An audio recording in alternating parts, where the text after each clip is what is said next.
আজকে অনেক গান শুনলাম, ফাটিয়ে গান করলো, মানে বাংলা হিন্দি সব দারুণ সুন্দর গান। তো সৌমদীপ রকস্টার, তাই তো? যারা যারা দেখছো বাংলা ব্যান্ড, বাংলা রক, বাংলা গানকে আরও এগিয়ে নিয়ে যেতে হবে, যেমন বাংলা ভাষায় আমরা কাজ করছি।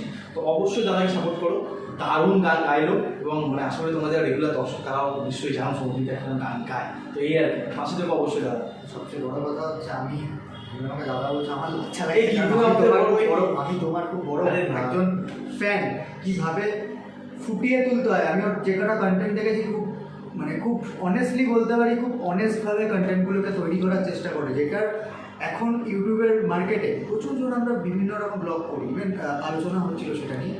কিন্তু অনেস্টলি খেটে ব্লগ করা, সেটা যে ব্লগই হোক, আমার মনে হয় যেটা ট্রাভেল ব্লগ হোক, ফুড ব্লগ, যে কোনো ব্লগ নিজস্বতা দিয়ে ফুটিয়ে তোলা, এটা একটা খুব বড় গুণ। এবং এটাই প্রমাণ করে আমি কত ভালো কাজ করি বা তুমি কত ভালো কাজ করো, এবং তার সাথে তুমি কত ভালো মানুষ। এটা যে কোনো ফিল্ডে শুধু ট্রাভেল ব্লগিং বলে নয়, যেখানে আজকে এত নেগেটিভিটির মাঝখানে একটু পজিটিভিটি বা নিজে মানে ভালো জিনিসটা যদি তুলে দিতে পারো, প্রকৃতি বা খাবার সেটাই হচ্ছে তোমার আসল ক্যারি যাকে বলে আর কি।